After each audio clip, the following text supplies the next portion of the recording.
ఇప్పటికే ఈ మధ్యనే తలెత్తిన సమస్య ఏంటంటే ఈ 2 నెలల నుంచి కూడా అమ్మ మీకు ఆరోగ్యశ్రీ వర్తిస్తుంది కానీ ఆరోగ్యశ్రీ డబ్బులు మాకు ఇవ్వట్లేదు, హాస్పిటల్కి ఇవ్వట్లేదు గవర్నమెంట్. ఇంతకుముందు జగన్ టైంలోనే బాకీ అనుకుంటే ఇప్పుడు వీళ్ళు ఇవ్వట్లేదు, కాబట్టి ముందు మీరు ఫీజు కడితే మేము చేస్తాం ట్రీట్మెంట్, ఆ డబ్బులు వస్తే మీకు వెనక్కి ఇస్తామని చెప్తున్నారు హాస్పిటల్స్. కాబట్టి ఇక్కడే ఒక భారం అనుకుంటే శాంతం ఆగిపోకూడదు. దీనికి ఇన్సూరెన్స్ కంపెనీలతో పెడితే మంచిదే. ఇప్పుడు 5-10 కంపెనీలతో పెట్టారట, మంచి ఆలోచన. వాళ్ళకి మీరు ఇచ్చే డబ్బులు వాళ్ళలో ఒక్కళ్ళనే ఎంపిక చేసుకోండి. ఎంతమంది ఉంటే అంతమందికి ఏ ట్రీట్మెంట్ అయితే ఆ ట్రీట్మెంట్ ఇవ్వండి. ఇక్కడే అసలు సమస్య ఏంటంటే అసలు కన్ఫ్యూజన్ ఉంది. ఇవాళ హాస్పిటల్కి ఫ్రీగా ఏమి ఇవ్వట్లే, మనం పాత రేట్ల ప్రకారమే ఇస్తున్నాం కదా. వాళ్ళే పెంచమనే కదా.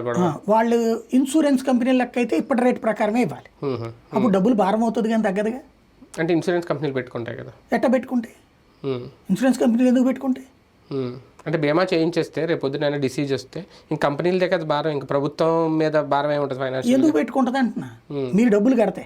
అవును, అదే ఇప్పుడు ఆరోగ్యశ్రీ ప్లేస్లో ఆరోగ్య బీమాను ఒక కార్డు ఇచ్చేసారనుకోండి, ఇప్పుడు నా పేరు మీద ఇన్సూరెన్స్ చేయించేసి ఒక కార్డు ఇచ్చేస్తే ఇంకా ప్రభుత్వానికి ఏం సంబంధం ఉంటుంది అంటున్నాను నేను అంటుంది అదే. అప్పుడు నీ బాధ్యత లేకపోతే కనుక వాడు బాధ్యత తీసుకోడు అంటున్నా. ప్రభుత్వం బాధ్యత తీసుకోవాల్సిందే తప్పించి వాడు బాధ్యత తీసుకో